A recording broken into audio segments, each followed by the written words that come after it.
ভাই এটা সেই না? হ্যাঁ একদম সেই লাগছে। আমাদের পাশের পাড়ায় ভাইরে এসছে। বাহ, মেয়েটা একটু খোঁজ খবর লাগাতো। মনে হচ্ছে আশেপাশে টিউশন পড়ে আসছে হয়তো।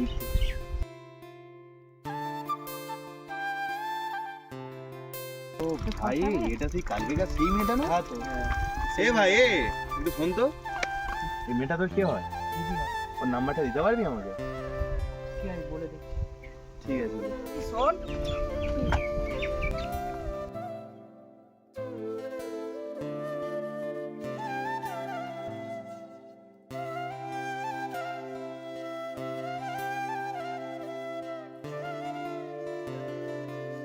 I love you.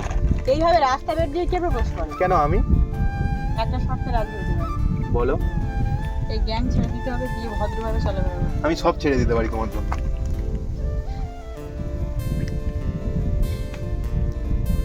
চলো, আজকে থেকে আমি ভদ্র হয়ে গেছি। তোরা কেউ আমার সঙ্গে আর ঘুরিস না, আমার সঙ্গে আর চলিস না।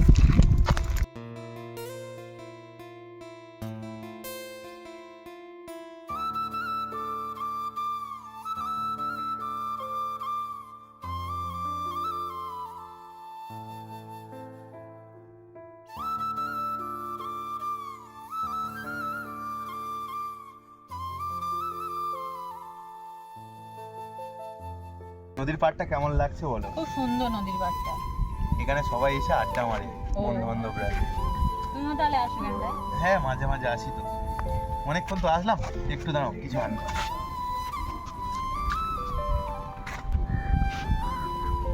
এটা খাও।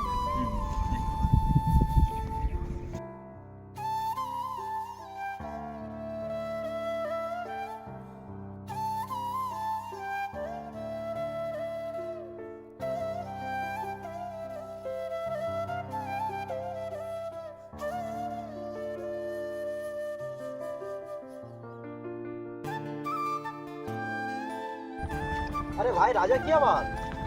তো হ্যাঁ, ভালো আছে। সেই গাড়িটা কিনলাম গার্লফ্রেন্ডকে সারপ্রাইজ দেবো বলে নিলাম। গাড়িটা কেমন হয়েছে বল? গাড়িটা খুব ভালো হয়েছে। কই তোর গার্লফ্রেন্ড কই? ওই তো আমার গার্লফ্রেন্ড আসছে। ওরা তোর গার্লফ্রেন্ড ভাই? হ্যাঁ হ্যাঁ কিন্তু ভাই আমার কেন জানি না মনে হচ্ছে, একটা কথা বলবো কি তোকে? হ্যাঁ, বল। আমার কেমন মেয়েটাকে খুব সুবিধার বলে মনে হচ্ছে না। কিভাবে বুঝলি? মনে হলো। এখন কিভাবে বুঝবি? দেখ ভাই, তুই যেহেতু বলছিস যে তোর গার্লফ্রেন্ড, তাহলে ভাই একবার বাজিয়ে দেখলে কি হয়? দেখ, যেটা ভালো বুঝবি, কিভাবে বাজাবি?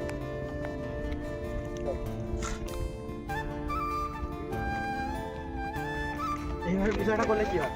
ভালোই হয়, ঠিক আছে। তাহলে দেখ দেখ, তাহলে আমি আসলাম।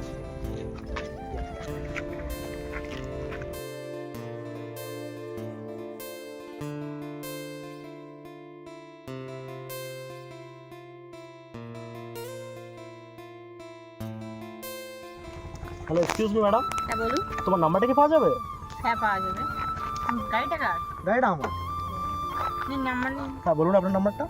9732973730 কল করুন। হ্যাঁ। এসেছে। ঠিক আছে। তাহলে ম্যাডাম, তুমি কি আমার সঙ্গে একটু ঘুরতে যেতে পারবে? হ্যাঁ। চলো।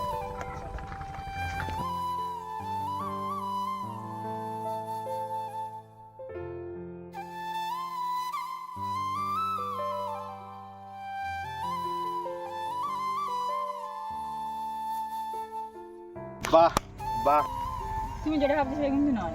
তোমরা প্রত্যেকটা মেয়ে এমন কেন? বন্ধু, তোকে বলেছিলাম না মেয়েটা ভালো সুবিধা নয়? তুই যার জন্য সব কিছু ছেড়েছিস, আজকে সে তোকেই ছেড়ে দিয়েছে। দেখলি তো বন্ধু, এটাই হচ্ছে কি মেয়েদের ভালোবাসা। তুমি মিলে আমার সাথে করতে পারলে? এরকমই যদি না করতাম, তোমার আসল পরিচয়টা বুঝতে পারতাম না, ঠিক আছে?